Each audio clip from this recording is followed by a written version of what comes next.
जय हिंद प्यारे बच्चों। आज के इस वीडियो में मैं आपको बताऊंगा अ baker from Goa.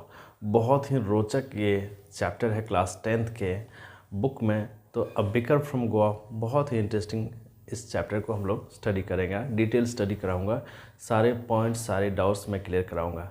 A baker from Goa, Luis Rodrigues ने इसे लिखा है। वो अपने बचपन के दिनों को याद करते हैं, जब वो छोटे थे बचपन के दिनों को वो याद करते हैं और उसे इस कहानी को लिखे हुए हैं अ बेकर फ्रॉम गोवा, है ना। बेकर तो अब जान ही रहे हैं कि जहाँ पे जैसे पाव वगैरह बनाने वाले को बेकर कहा जाता है, ब्रेड बनाने वाले को बेकर कहा जाता है। तो लुइस रॉड्रिगेज ने बहुत ही शानदार तरीके से अ बेकर फ्रॉम गोवा इस स्टोरी को कंप्लीट किया। उन्होंने जो देखा समझा उसको उन्होंने लिखने का प्रयास किया है। तो चलिए हम लोग झटपट शुरू करते हैं। कुछ पॉइंट्स मैंने तैयार किया, इन पॉइंट्स के माध्यम से आपको समझाने का प्रयास करूंगा कि इस स्टोरी को आप कितना आसानी से समझ सकते हैं। इसके पहले बता दो, चैनल पे आप हमारे नए हैं, पहली बार आए हैं तो चैनल को सब्सक्राइब कर लीजिएगा, बेल आइकन दबाइए, अपने दोस्तों को शेयर करिए। तो चलिए झटपट हम लोग शुरू करते हैं इस स्टोरी को, अ बेकर फ्रॉम गोवा। ये जो स्टोरी है ग्लिम्पसेस ऑफ इंडिया के फर्स्ट पार्ट है, अ बेकर फ्रॉम गोवा। चलिए शुरू करते हैं हम लोग। देखो, traditional Goan village baker has an important place in society. सबसे पहले इसका बैकग्राउंड आप जान लें कि जब पुर्तगीज़ के यहाँ शासन था, जब पुर्तगीज़ यहाँ आया हुआ था गोवा में शासन कर रहा था, उस समय की ये घटना है जब पुर्तगीज़ गोवा पे शासन कर रहे थे, वहाँ पे उन्होंने शासन किया था। तो देखिए, गोवन विलेज जो गोवा के गांव है ना, वहाँ का जो बेकर है, बेकर अब मैंने आपको बताया कि जो रोटियां बनाने वाले होते हैं, ब्रेड बनाने वाले होते हैं, उन्हें बेकर कहा जाता है। तो उनका एक बहुत ही इम्पोर्टेंट प्लेस है, बहुत ही ज़बरदस्त प्लेस है वहाँ के सोसाइटी में, बहुत अच्छा और जाना माना नाम है। क्या? जो गोवन विलेज है वहाँ के जो बेकर हैं उनका इम्पॉर्टेंट प्लेस है वहाँ के सोसाइटी में, बहुत ही एक एक एक ओहदा रखता है अपना समाज में, वहाँ के समाज में सब कोई जानते हैं गोवन विलेज के बेकर के बारे में। नेक्स्ट है the Portuguese days and the loves and baker of old days. देखिए, यहाँ पे लुइस रॉड्रिगेज ने बहुत ही आसान और सिंपल तरीके से बताने का प्रयास किए हुए हैं कि पुर्तगीज़ का जो दिन थे, जो पुर्तगाल का जब वो शासन का दिन था, और लोब्स यानी जो लोब का प्लूरल फॉर्म है लोब्स, और बेकर ऑफ ओल्ड डे, यानी उस समय जो हमारे बेकर थे वो जो लोब्स बनाते थे उन दिनों को याद करते हुए इसे लिखे हैं। वो काफ़ी अमेजिंग डेज थे। सारी डिटेल और भी आ रहे हैं, बहुत ही रोचक है ना। देखो, the lobes eater vanish but the maker still alive. देखिए, रॉड्रिगेज यहाँ समझाने का प्रयास कर रहे हैं कि ये ट्रेडिशनल इतने पुराने हैं, ट्रेडिशनली चले आ रहे हैं कि खाने वाले जो लोब्स को खाते थे, हो सकता कि वो उस जगह को छोड़ करके चले गए हों, लेकिन जो बनाने वाले हैं और उसकी फैमिली है वो अभी भी वहाँ मौजूद है। तो इतना ट्रेडिशनली इसका इम्पैक्ट रहा था वहाँ की सोसाइटी में, गोवा में, कि कैसे जो लोब मेकर था उनका इम्पॉर्टेंट प्लेस था उनकी सोसाइटी में। देखिए, the third and jingle of traditional bakers bamboo heralding amazing. देखिए, जब उनकी एंट्री होती थी, बेकर की एंट्री होती थी, और कैसे पता करते थे बच्चे, यानी ये रॉड्रिगेज बताते हैं कि हम लोग बहुत ही खुश हो जाते थे।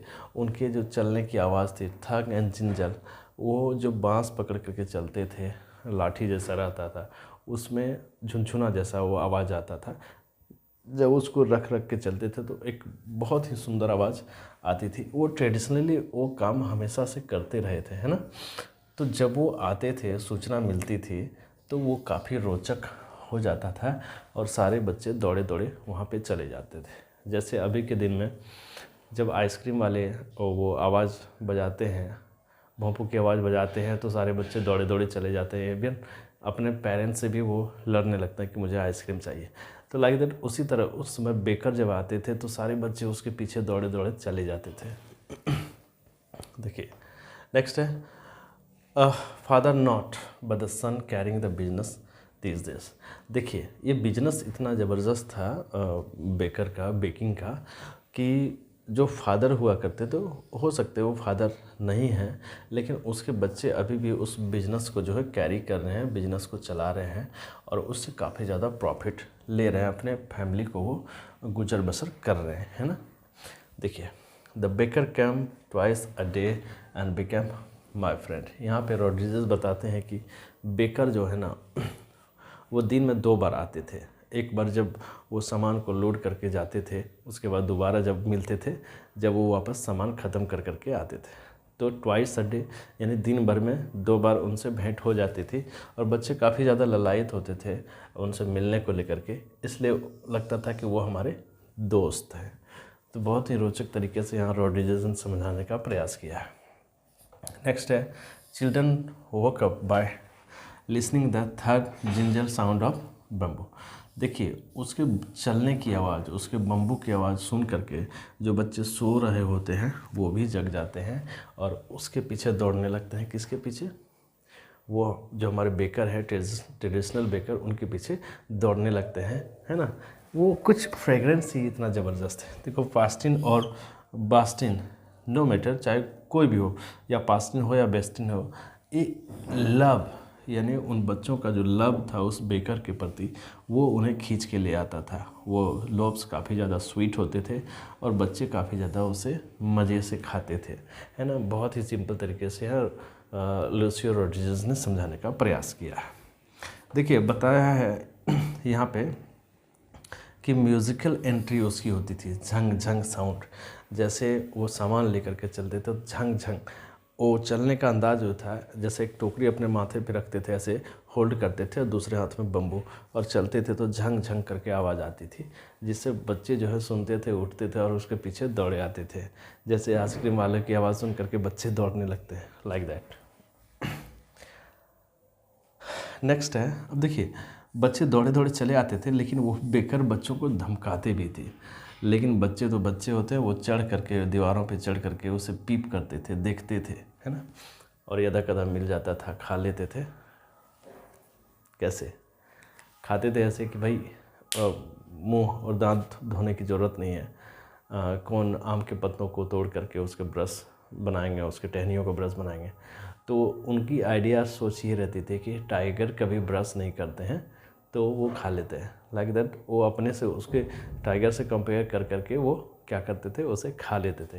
एक्चुअली ये कोई ये नहीं था कि भाई ब्रश करके खाना या नहीं खाना, लेकिन उस लोब्स के प्रति, उन बेकर्स के प्रति उनकी जो लगाव थे वो काफ़ी रोचक थे, जिस कारण से वो हर चीज़ भूल करके, छोड़ करके उन बेकर्स के पीछे वो चले जाते थे। देखिए आगे और भी डिस्कस करते हैं। यहाँ पे बताए हैं रॉड्रिगेज कि मैरिज मीनिंगलेस, यानी उस समय जो भी गोवा में शादियाँ होती थी वो मीनिंगलेस हो जाती थी, बेकार। कब? जब उसमें केक या बेकिंग का सामान नहीं आता था, और उसमें जो शादियों में चलता था उसे बोल कहते हैं, बोल। और पार्टी में भी बिना केक का, बिना ब्रेड का जो है पार्टी में मज़ा ही नहीं होता था। देखिए सैंडविचेस लोग ऑर्डर करते थे, जब अपनी डॉटर की, किसी की डॉटर की शादी होती थी तो सैंडविचेस ऑर्डर किया जाता था। वो भी एक बेकर जो है बेकर ही बनाते थे। और बोलिनहास भी एक तरह से केक है, और ये जो है कहाँ पे यूज़ किया जाता था? क्रिसमस में। जब क्रिसमस का त्यौहार आता था तो बोलिनहास केक, और जब शादियों का त्यौहार आता था तो सैंडविचेस, पार्टी में ब्रेड, और शादी में जो है बोल, जो ब्रेड है उसको यूज़ किया जाता था। तो कहने का सीधा अर्थ है कि बिना ब्रेड के, बिना बेकर के, बिना ब्रेड के कोई भी फेस्टिवल जो है वो अच्छे तरीके से नहीं वहाँ बताया जा सकता, क्योंकि ट्रेडिशनली इतना इम्पैक्ट था सारे फेस्टिवल्स के ऊपर कि बिना ब्रेड के, बिना बेकर के फेस्टिवल जो है वो चल ही नहीं पाता था, आनंद नहीं लगता था, है ना। कबाई, देखिए जो बेकर थे वो कबाई ड्रेस जो है पहन करके आते थे। वो घुटने से थोड़े नीचे तक होते थे और नीचे से ये पैर से थोड़े ऊपर तक होते थे। वो थोड़ा अजीब ड्रेस होता था। अभी के ज़माने में पहनिएगा तो लोग पता नहीं क्या क्या कमेंट करेंगे। देखिए वो बिल को ना किसी दीवार पे पेंसिल से लिख करके रखते थे। कौन? बेकर, कि किसको कितना दिया। और इवन जब वो आते थे तो मॉर्निंग का गुड मॉर्निंग कह करके जो मालकिन होती थी घर की, उन्हें गुड मॉर्निंग कह करके संबोधित करते थे। बहुत ही रोचक तरीके से उन्होंने बताया है।